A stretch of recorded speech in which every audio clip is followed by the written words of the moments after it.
लो जी, बाबर आजम पाकिस्तान के social media पे आज फिर जलील हो रहे ने। मैं कभी कभी सोचता हूँ बंदे के ना माड़े दिहाड़े आए, बैड टाइम्स, बट यार उस लेवल के ना आए जिस लेवल के बाबर आजम के आए हुए हैं। रीज़न क्या है? नेशनल T20 बाबर आजम नहीं खेल रहे। अब ये खबर क्या थी? पहले खबर आई बाबर आजम नेशनल T20 खेलेंगे, ठीक है, लाहौर वाइट्स की तरफ से शायद। फिर खबर आई कि नहीं खेलेंगे। अच्छा जी।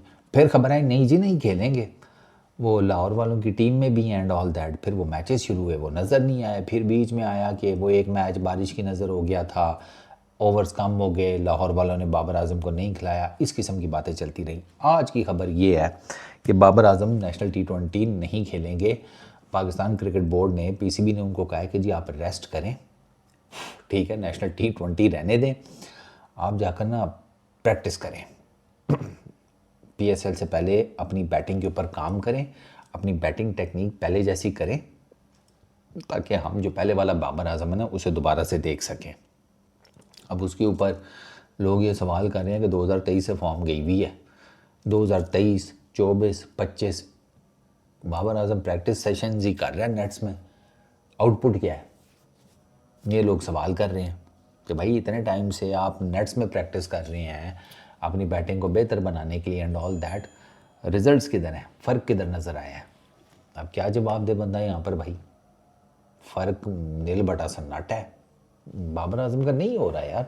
और मेरा तो बड़ा सिंपल सा पॉइंट ऑफ व्यू है, मैं आपको बता रहा हूँ। आप गलत फॉर्मेट में बाबर आजम से एक्सपेक्ट कर रहे हैं कि वो अपनी फॉर्म वापस ले आएगा, नहीं होने वाला, मुझे नहीं लगता। और अगर ये बायलैटरल शैलैटरल में हो भी गया ना तो ICC के इवेंट्स में नहीं होने वाला। ये इंटरनेशनल क्रिकेट बड़ी रूथलेस है। बाबर आजम का तो बिल्कुल ही, जिसे कहते हैं ना, ठीक है, वो बाबर आजम के फैंस जो हैं वो दे रहे हैं उसके ऊपर दलीलें, PCB ने कहा है, वो कर रहा है अपने उसके ऊपर काम। कोई कह रहा है मेंटल हेल्थ के लिए बड़ा ज़रूरी होता है ब्रेक, फलाना टिमकाना, जिसका मतलब आपको पता ही है, जिसने अपने फेवरेट को डिफेंड करना हो वो किसी न किसी तरीके से कर ही लेता है, और जिसने क्रिटिसाइज़ करना हो वो फिर ये भी कह देता है कि आटा गूंदते पे हिलती क्यों है, ठीक है ना, वो ये वाला चक्कर है। तो यार मेरे नज़दीक तो ये T20 फॉर्मेट में आप बाबर आजम को अगर कह रहे हैं ना कि भैया अपना बैटिंग बेहतर कर लो और रन्स करने शुरू करो, फलाना करो, टिमकाना करो, ODI ODI ODI ODI ODI में बाबर आजम का कुछ होगा हिसाब किताब, उसका फॉर्मेट है ना वो, तो उसी फॉर्मेट में उसने सबसे ज़्यादा एक्सेल भी किया है। T20 में जो रन्स होते हैं या जो एवरेजेस होती हैं वो स्टैट्स के हिसाब से तो ठीक है, लेकिन दुनिया के जितने बड़े खिलाड़ी हैं उनके रन्स तो कोई इतने ख़ास नहीं है। हाँ, उनके इम्पैक्ट्स बहुत हैं, इम्पैक्टफुल इनिंग्स बहुत हैं। बाबर आजम के रन्स बहुत ज़्यादा हैं, वहाँ पे एवरेज है, स्ट्राइक रेट कुछ नहीं है। तो अब वो जिसे कहते हैं, खैर वो बाबर आजम का तो ज़माना हो गया, बीच का बिल्ला बने हुए, अब उस पर क्या कहा जा सकता है। लेकिन मुझे कोई इतनी ख़ास हैरानगी है नहीं कि बाबर आजम T20 क्रिकेट नहीं खेल रहा, सॉरी नेशनल T20 या समथिंग। आपके ज़्यादातर प्लेयर्स डोमेस्टिक क्रिकेट में नहीं जाते, बाबर आजम को क्या रोना, बाकी सारे कौन सा खेलते हैं, कायद आजम ट्रॉफी में से कितने खेलते हैं। इन सबको, ये जब से इंटरनेशनल क्रिकेट में आया है इन सबको 8-8, 10-10 साल हो गए हैं, वापस नहीं मुड़े डोमेस्टिक क्रिकेट में, सारे ही बाबर आजम का क्या रोना। तो बाबर आजम को अगर PCB ने कहा है तो आप इससे PCB की भी वो जिसे कहते हैं जो परसीव करते हैं फ्यूचर को या फोरसी करते हैं, आप उससे भी अंदाज़ा लगा लें कि वो बाबर आजम को कह रहे हैं कि T20 क्रिकेट में रन्स करो, बाबर आजम को वो कह रहे हैं कि अपनी बैटिंग टेक्निक बेहतर करो, और उनको लग रहा है कि वो ये सारा कुछ नेट्स में कर लेगा। नेट्स में कोई प्रेशर नहीं होता, कोई आपको एक्सेलरेशन नहीं करनी होती, कोई आपको स्ट्राइक रेट का इशू नहीं होता। नेट्स में तो आप बिल्कुल नहीं फंसते, नेट्स में तो आप लगे रहते हैं पोला पोला टिका टिक टिका टिक।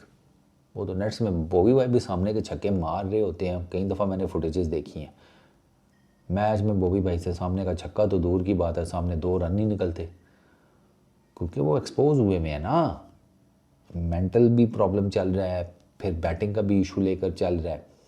तो वो बाबर आजम के लिए ना बहुत, वो तभी मैं कह रहा हूँ ना कि बंदे का माड़ा टाइम आए, लेकिन इतना ना आए जैसा बाबर आजम का आया है यार, बहुत ही बुरा टाइम आया है।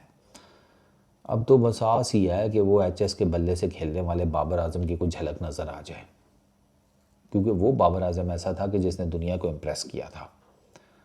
वो एचएस के बल्ले से खेलने वाला है। एचएस का बल्ला बाबर भाई के पास से गया है ना, साथ ही समझो किस्मत भी गई है। और ग्रे निकल्स के 2 ही साल थे काम के, उसके बाद नहीं फिर कुछ पलटा। अब सीए चल रहा है। एक बंदे का ना एक फॉर्मेट होता है जिसमें वो बड़ा कंफर्टेबल होता है, उसको पता होता है कि यार मुझे इस फॉर्मेट में ना कैसे बैटिंग करनी है। बाबर आजम का वो ओडीआई क्रिकेट है। ये ओडीआई क्रिकेट थी जिसने बाबर आजम को ना नाम दिया था इंटरनेशनल क्रिकेट में। ये टेस्ट क्रिकेट, T20 क्रिकेट, ये तो बहुत बाद की चीज़ें हैं। बाबर आजम की तो पहली टेस्ट की 100 में ठीक ठाक टाइम लग गया था, आपको याद होगा। अच्छे खासे नंबर ऑफ इनिंग्स हैं बाबर आजम की, उसके बाद कहीं जाके टेस्ट में पहली 100 आई थी। ओडीआईज में तब तक वो मेरा ख्याल है कोई 5-7 खड़का चुके थे, शायद इससे ज़्यादा, या इसी नंबर के आसपास। तो ओडीआई फॉर्मेट है। बॉबी भाई का नेट्स में जो मर्जी कर ले, नेट्स में वो चीज़ नहीं बाबर आजम को मिलने वाली। और मैं ये भी आपको बता दूं कि पीएसएल में भी अगर वो रन्स का अंबार लगा लें तो ये कोई गारंटी नहीं है कि वो इंटरनेशनल क्रिकेट में चलेंगे।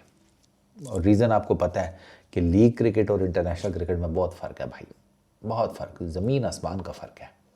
और वो आप बाबर आजम की केस को देखकर ले लें।